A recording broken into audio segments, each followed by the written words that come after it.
Alright, guys.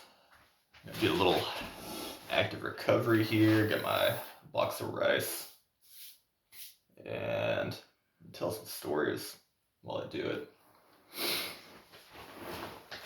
Um,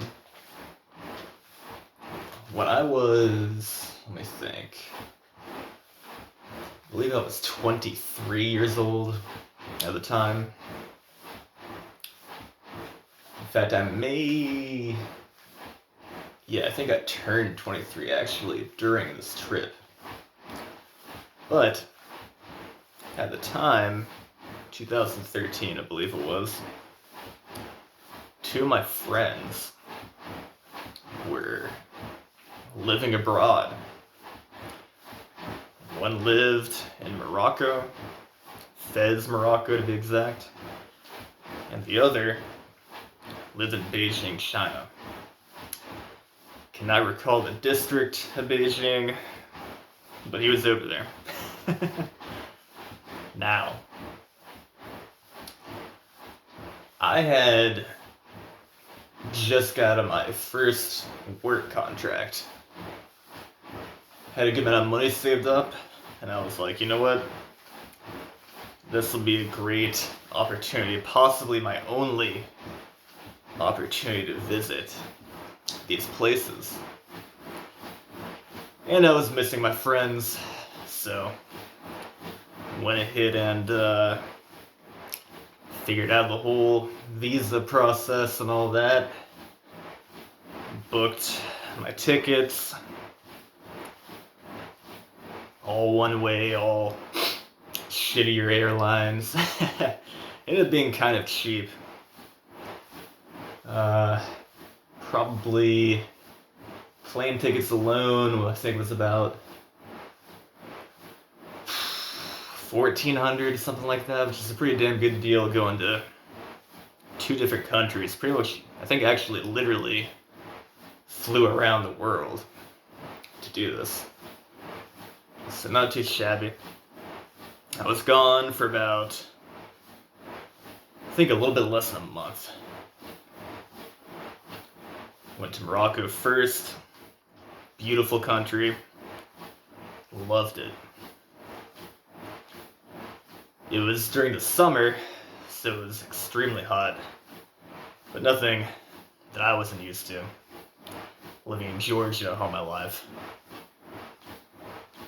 If anything, it might have been a little bit less hot than Georgia usually is, considering it was less humidity. Now, my friend there was the English teacher. And while I was visiting, it was Ramadan. So I figure,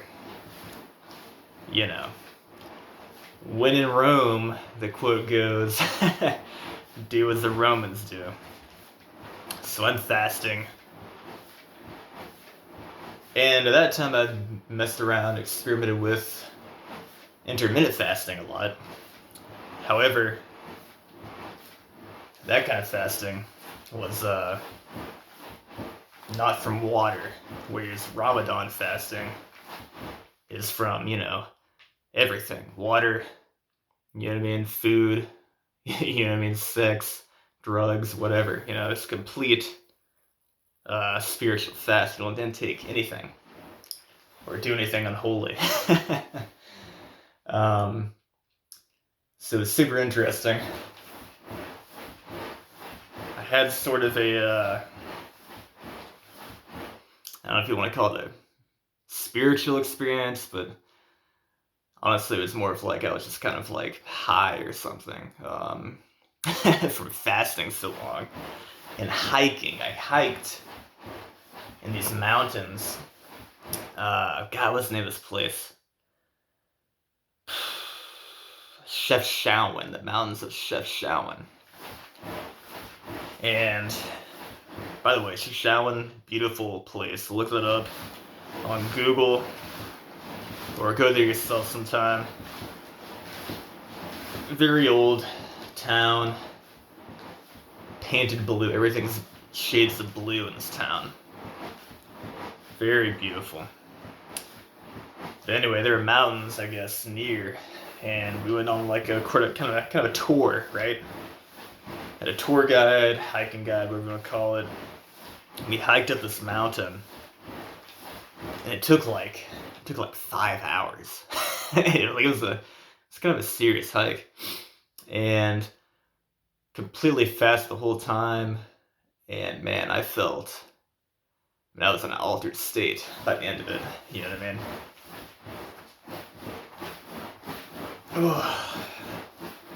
When we finally got to the top of the mountain, or I guess it wasn't really like the tip top, but we got to our destination, our hiking destination.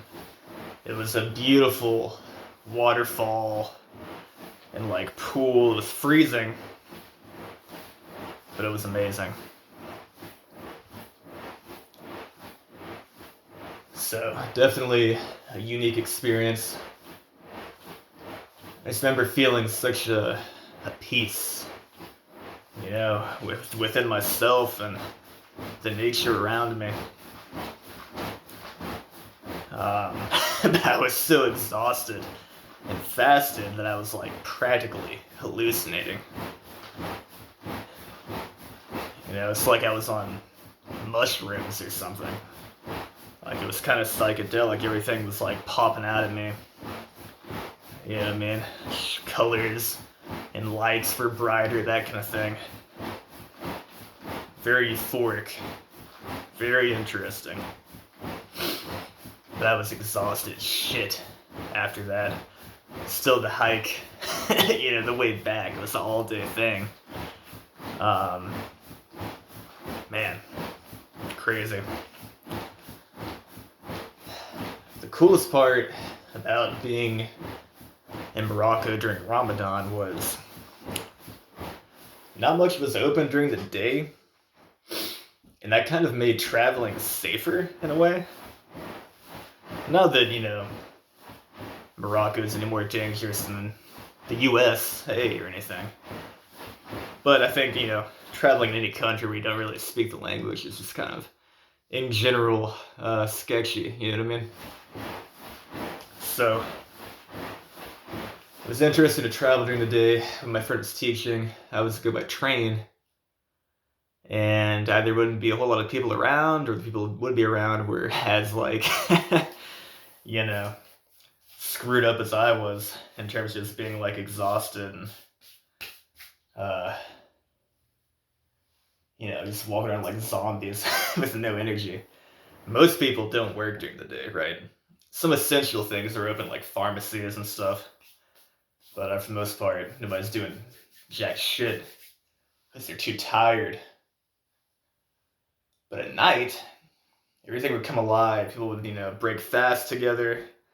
I was invited to many homes of either acquaintances of my friend or just straight up strangers would invite me to break fast with them, which was amazing and beautiful. Great food, homemade food. Now, I made the mistake of also trying the street food, which was also delicious, but, here I am, some American dickhead, thinking I've got, the same iron stomach as these people in Morocco. Nope. I caught a hell of a stomach bug and was sick pretty much the last, I think, 4 days that I was in Morocco. And I got sick, guys, during my travels via train when I was alone. So when the sickness hit me. So I'm like, worst food poisoning in my life, like deathly ill. Already feeling so low energy from not eating a whole lot. And now I'm like shitting and vomiting at the same time, basically. And I'm in a foreign country. I forget what city I was in at this point, but I was basically like, okay, I gotta cut my plans short, and just head back to Fez and see if my friend can take care of me, because I am barely able to walk. I'm so sick. And from the little hotel that I was staying at, the train station was maybe a mile walk. And that was the longest mile walk of my life. I mean, I was like, the mountains, like I just talked about. I was in this altered state. It was very euphoric. This time, it was like the exact opposite. Very dysphoric state. The only thing I could compare it to is I remember being very drunk one time in college. And when I walked home, I was like blacking out as I was walking, and so it felt like I was teleporting. Because I would basically have no memory of like a certain distance. All of a sudden I'd be in like another block and be like, oh, how'd I get here, That's pretty much how sick I was from food poisoning. I was just kind of like teleporting my way to the freaking train station. And man, I really thought I was gonna die. I luckily didn't. Was able to call my friend, tell him to, wait for me at the Fed station that I was heading towards. And he, practically like carried me home. I mean, not like literally, but I had to like lean on his shoulder, and he was probably holding up at least like 25% of my weight. Hair in my damn mouth. Fuck. That's one thing about having long hair, guys. Get kind of annoying. But yeah, survived that. But unfortunately, it was pretty much bedridden the next several days. Did not get to fully enjoy the rest of my trip in Morocco. However, by the time I left and was heading to China, I was starting to feel better, thankfully. The interesting thing about Morocco is you can go to a pharmacy and pretty much just get whatever you want. There is no prescription needed. So I just hopped on some like strong as shit prescription, I guess it was like antibiotics or some kind of shit that like helps my stomach. I mean, I didn't even know what I was taking, to be honest. It was all in like French and Arabic.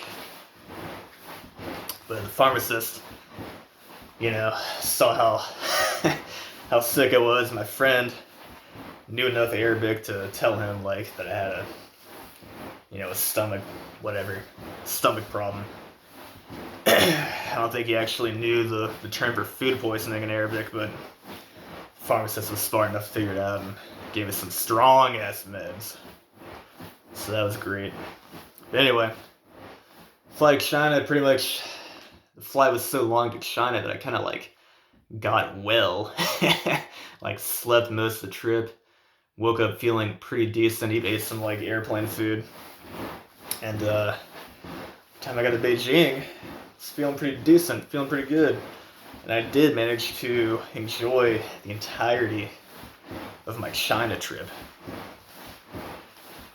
Now, Beijing is a huge city with many districts. So I didn't really get out of Beijing. I think I got kind of around the city limits when I visited the Great Wall.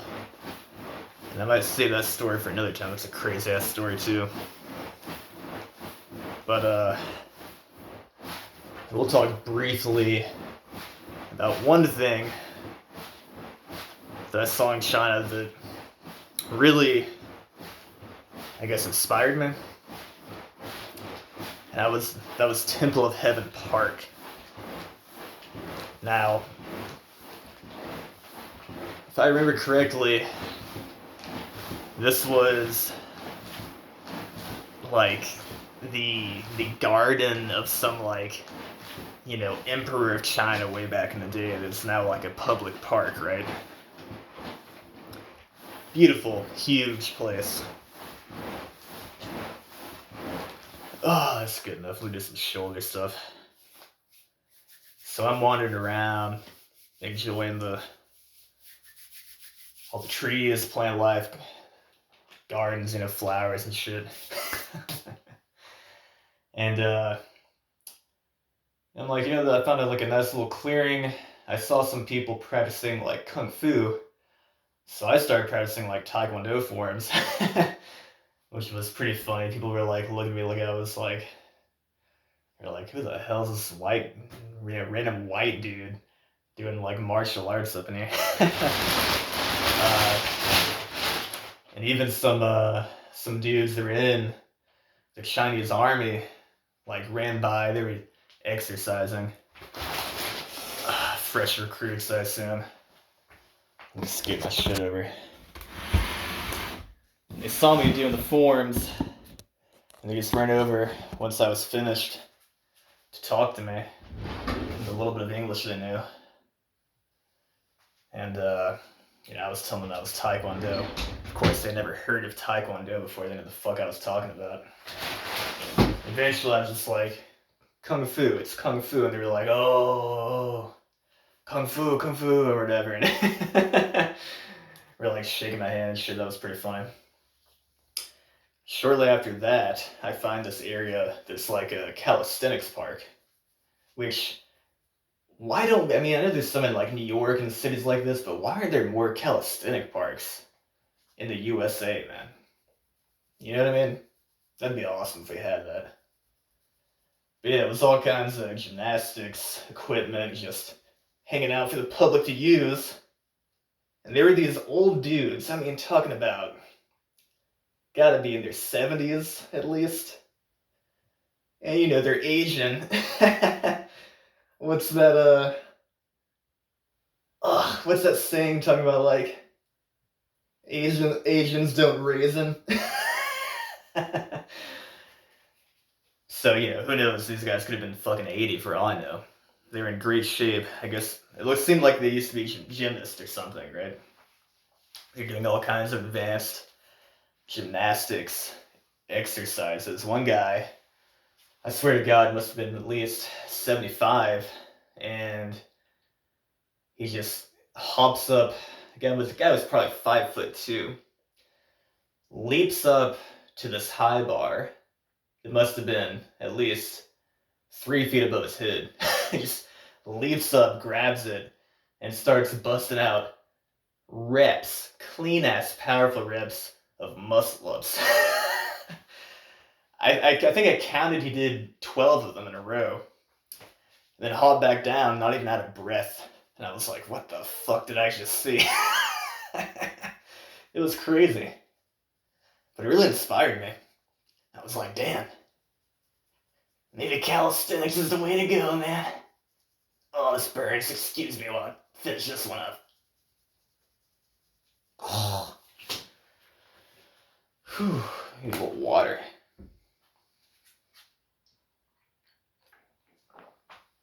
I'm hanging out with these guys, right? And, pump guys. Hanging out, talking the tiny bit of Mandarin I know. And they're using the small amount of English they know to kind of somewhat effectively communicate with each other. Just kind of joke around, hang out with these old gentlemen. And I hop up on the parallel bars, right? And I start doing an L-sit, and I slowly go into like a bent arm handstand, but then the bars are a little wobbly and I lost my grip. And I lost my body tension. And I just like ate shit in front of these old Chinese dudes. And but they were super nice and were like held me up. And I was laughing, I was fine, I was not hurt. But they were like super concerned for me. And I was like, yeah, I'm good. Like, yeah, like Hun Hao, whatever. And fucking told him, good. And one of the guys like shakes a bar, trying to tell me like, oh, the bars are shaky. Like, we're sorry about that. And I was like, no, it's me. I'm weak. Yeah, boo hao. They were super nice about it. But all those guys were so incredible, and who knows how old they were, you know what I mean? But I think literally all of these guys, there were about a dozen of them, that all seemed like friends that just hang out and work out at this park occasionally or whatever. They were all in like way better shape than I was, and I was like 23 at the time. These guys are literally 3 times my age and just, busting out again, like 12 muscle ups in a row, for instance. Pretty insane, guys. But anyway, I'm done with my little active recovery there, so I'm gonna save the rest of the China story for another time. Anyway, take it easy. Peace the fuck out. Later.